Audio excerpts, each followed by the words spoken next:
وبركاته حامدا ومصليا ومسلما أما بعد فأعوذ بالله من الشيطان الرجيم بسم الله الرحمن الرحيم يا أيها الرسول بلغ ما أنزل إليك من ربك صدق الله العظيم وقال النبي صلى الله عليه وسلم بلغوا عني ولو آية أو كما قال النبي عليه الصلاة والسلام الحمد لله বাইতুস সালাম কর্তৃক আয়োজিত আজ রবিউল আউয়ালের 12 তারিখ উপলক্ষে এই সিরাত কনফারেন্সের সম্মানিত সভাপতি ও আমার সামনে উপবিষ্ট দূর দূরান্ত থেকে আগত ইলমে নববী অর্জন করার জন্য ছাত্র ভাইয়েরা, আল্লাহ সুবহানাহু ওয়া তাআলার দরবারে শুকরিয়া আদায় করি যিনি আমাদেরকে ইলমে নববী হাসিল করার সাথে সাথে একটি গুরুত্বপূর্ণ জলসায় উপস্থিত হওয়ার তৌফিক দান করেছেন। এই জন্য সকলেই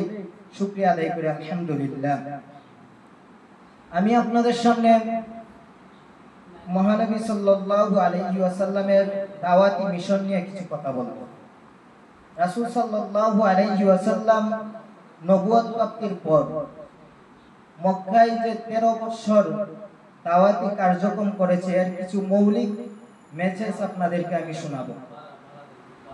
তো আমরা আগে এই 13টি বছরকে 4 সংখ্যায় ভাগ করে নিব। 3 2 5 3 মোট হচ্ছে 13 বছর। রাসূলুল্লাহ সাল্লাল্লাহু আলাইহি ওয়াসাল্লাম প্রথম 3 বছর মক্কায় গোপনে দাওয়াত দিয়েছেন, ইসলামের দাওয়াত দিয়েছেন। দ্বিতীয়ত প্রকাশ্যে ইসলামের দাওয়াত দেওয়ার পর 2 বছর রাসূলুল্লাহ সাল্লাল্লাহু আলাইহি ওয়াসাল্লাম মিথ্যা অপবাদ সহ্য করেছেন। তারপর 3 বছর 5 বছর রাসূলুল্লাহ সাল্লাল্লাহু আলাইহি ওয়াসাল্লাম দাওয়াত দিতে গিয়ে জুলুমের শিকার হয়েছেন। তারপর যখন আবু তালেব এবং খাদিজা রাদিয়াল্লাহু তাআলা আনহা তিনি যখন দুনিয়া থেকে চলে গেলেন তখন পরের 3 বছর রাসূলুল্লাহ সাল্লাল্লাহু আলাইহি ওয়াসাল্লাম অসহনীয় যন্ত্রণা সহ্য করেছেন। এই হলো মোটমাট 13 বছর। এখন আসুন, যে ব্যক্তি, যে মুবাল্লিগ, যে দাঈ দ্বীনের কথা বলবে, হকের কথা বলবে, যেই দাওয়াত দিতে যাইবে, যারা তাদেরকে বাধাগ্রস্ত করতে চায় তারা অপকৌশল কিছু অবলম্বন করে।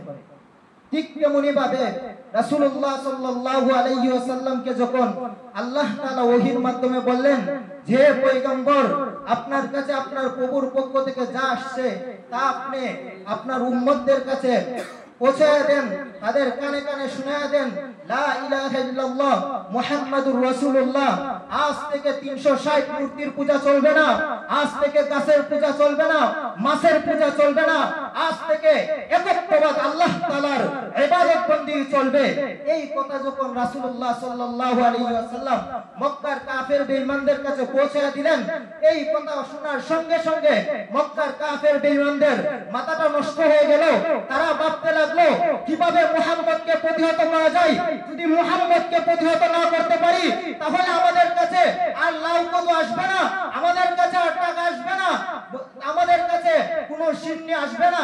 এই জন্য তারা বিভিন্ন ভাবে পাইতারি শুরু করলো, অপকৌশল অবলম্বন করতে লাগলো।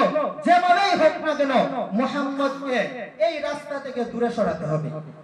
তখন তারা অনেকগুলো অপকৌশলের মধ্যে 8টা অপকৌশল আমি আপনাদের সামনে তুলে ধরব। এর মধ্যে একটা হচ্ছে যে যদি কোনো দাঈ অথবা মুবাল্লিগকে যদি প্রতিহত করতে হয়, 1 নম্বর হচ্ছে তার উপর জুলুম করা। যেমন মক্কার কাফেররা রাসূল সাল্লাল্লাহু আলাইহি ওয়াসাল্লামের উপর জুলুম করেছিল। কিভাবে জুলুম করেছিল আমরা যদি তাকাই বুখারী শরীফের 520 নম্বর হাদিসের দিকে, আব্দুল্লাহ ইবনে মাসউদ রাদিয়াল্লাহু তাআলা আনহু থেকে বর্ণিত যে রাসূল সাল্লাল্লাহু আলাইহি ওয়াসাল্লাম একদিন কাবা শরীফের কাছে রাসূল সাল্লাল্লাহু আলাইহি ওয়াসাল্লাম নামাজের মধ্যে দাঁড়াইলেন, আর কিছু কাফের বেঈমানরা তারা এক পাশে বসা ছিল। তখন তারা তাদের মধ্যে একজন বলতে লাগলো যে এমন কে আছো যে মুহাম্মদকে অমুক গোত্রের মধ্যে একটা উট জবাই করা হয়েছে, ওই উটের লেদা এবং নাড়ি বুড়িয়ে এনে মুহাম্মদের গাড়ের মধ্যে দিবে। তখন এক হতভাগা ছিল তাদের মধ্যে মধ্যে যার নাম ছিল উকবা ইবনে আবি মুআইত, সে বলল যে আমি পারবো। সে অনেকগুলা নারী বুড়ি এবং গোবর এনে রাসূলুল্লাহ সাল্লাল্লাহু আলাইহি ওয়াসাল্লামের কাঁধের মধ্যে দিলেন। এমন ভাবে রাসূল সাল্লাল্লাহু আলাইহি ওয়াসাল্লাম সিজদার মধ্যে পড়ে রইলেন, রাসূল মাথা তুলতে পারে না। এই নির্যাতন সহ্য করেছে, অনেক লম্বা হাদিস।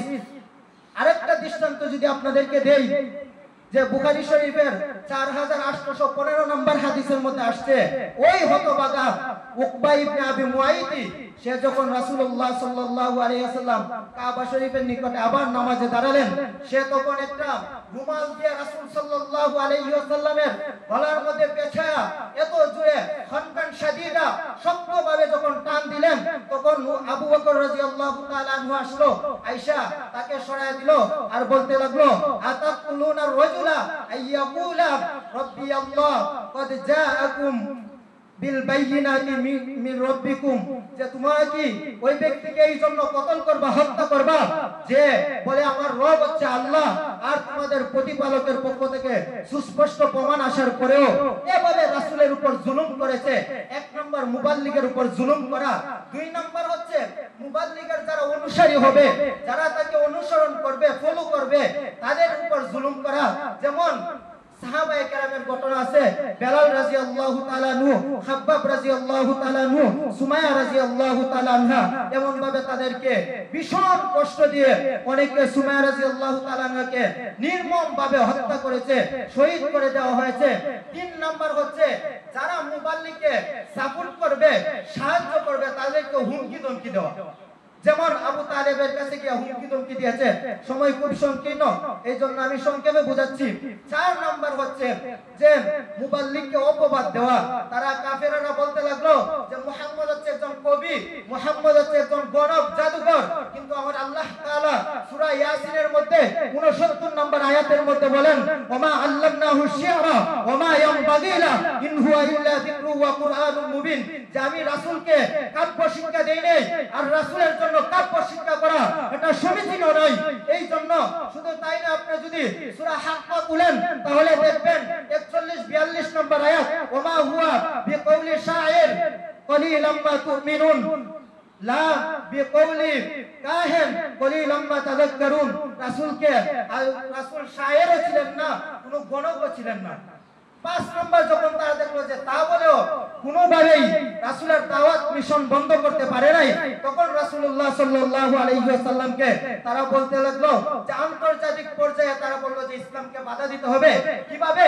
যখন বিভিন্ন রাষ্ট্র থেকে মুসলমানরা, যখন বিভিন্ন রাষ্ট্র থেকে লোক সমাজ আসবে কাবা ঘরকে তওয়াফ করার জন্য, তখন আমরা বলবো মুহাম্মদ পাগল। এখানে অনেক বিস্তারিত আলোচনা আছে। এভাবেও চেষ্টা করেছে, এভাবেও যখন তারা পারে নাই, 6 নম্বরে গিয়ে সেটা তারা বলছে এখন এভাবে যেহেতু পারা যাচ্ছে না, এখন প্রলোভন দেখাতে হবে, রূপ লালসা দেখাতে হবে মুহাম্মদকে। যেমন ভাবে সিরাত ইবনে হিশামের মধ্যে আসছে, 294 পৃষ্ঠার মধ্যে নিয়ে আসছে যে উতবা ইবনে আবি রবিয়া, উতবা ইবনে রবিয়া রাসূলের কাছে গিয়ে বলতেছে, হে মুহাম্মদ ভাতিজা, তুমি যে মিশন চালু করেছো, তোমার এই মিশন দ্বারা যদি তোমার উদ্দেশ্য থাকে সম্পদ তুমি জমা করবা, বলো আমরা তোমাদেরকে বিশাল সম্পদ জমা করে দিব। তোমার যদি পদমর্যাদার ইচ্ছা থাকে বলো আমরা তোমাকে সর্বোচ্চ মর্যাদা দিব, তোমার পরামর্শ ছাড়া কোনো কিছু করব না। তোমার যদি রাজত্বের ইচ্ছা থাকে রাজত্ব দিব, তোমার যদি সুন্দরী নারীর ইচ্ছা থাকে সুন্দরী নারী দিব। এরপরেও যদি তুমি মিশন বন্ধ না করো আর এইগুলা যদি তুমি না মানো, তাহলে তুমি বলো যে আমরা তোমাকে ডাক্তার দেখাই, পাগলের ডাক্তার দেখাই। নাউজুবিল্লাহ। রাসূল সাল্লাল্লাহু আলাইহি ওয়াসাল্লাম সূরা হামিম সিজদা যখন তেলাওয়াত করতে লাগলেন, সিজদার আয়াত পর্যন্ত তেলাওয়াত করতে লাগলেন, তখন উতবা ইবনে রবিয়া সে হাক্কা বাক্কা খেয়ে গেল, সে মাথা নিচু করে ফেললো। তারপরে রাসূলের দরবার থেকে চলে গিয়ে আবু জাহেলকে বলতে লাগলো, মুহাম্মদকে কেউ বাধা দিবা না, মুহাম্মদের কাছে যদি যে যাবে সেই মুহাম্মদের ভক্ত হয়ে যাবে। তখন আবু জাহেল বলল, তোমাকে জিনে ধরেছে। তারা এই কৌশল যখন পারলো না, তখন তারা বলল যে মুহাম্মদকে বয়কট করতে হবে, বয়কট করতে হবে বলে তারা চারটা জিনিস লেগে কাবা শরীফের গিলাফে টানাই দিল। এক নাম্বার, মুসলমানদের সঙ্গে কোনো লেনদেন নাই। দুই নাম্বার, মুসলমানদের সঙ্গে কোনো শাদী বিবাহ নাই। তিন নাম্বার, মুসলমানদেরকে কেউ কোনো সাহায্য করতে পারবে না, কেউ তাদেরকে সহযোগিতা করতে পারবে না। চার নাম্বার, যে মুহাম্মদকে যতক্ষণ না পর্যন্ত আমাদের হাতে সুপর্দ করবে ততক্ষণ না পর্যন্ত তাদের সঙ্গে কোনো আদান প্রদান নাই। এইভাবে মুসলমানদেরকে বয়কট করেছে রাসূলুল্লাহ সাল্লাল্লাহু আলাইহি ওয়াসাল্লাম। শেষের এই 3 বছর শিহাবে আবু তালেবের মধ্যে সহ্য করেছে, অসহনীয় কষ্ট সহ্য করেছে। তারপরে পয়গম্বর আরবি এই দাওয়াতি মিশন থেকে পিছপা হন নাই। এদিকে উম্মতদেরকে শিক্ষা দিচ্ছে, যতই কষ্ট হোক না কেন, যতই পেরেশানি আসুক না কেন, যতই স্বৈরাচাররা জেলে নেক না কেন, যতই অত্যাচার করুক না কেন, দ্বীন ইসলামের দাওয়াত বন্ধ করা যাবে না। দ্বীন ইসলামের দাওয়াত চলমান থাকবে, আছে থাকবে ইনশাআল্লাহ। যতদিন মুসলমান বেঁচে থাকবে, এই বাইতুল সালামের ছাত্ররা বেঁচে থাকবে, জীবন ফাঁসির কাস্টে ঝুলতে রাজি আছে, তারপরেও পয়গম্বরের রেখে যাওয়া দাওয়াতি মিশন করতে রাজি না। ঠিক করে আল্লাহ তাআলা আমাদেরকে উক্ত আলোচনার উপর আমল করার তৌফিক দান করুক।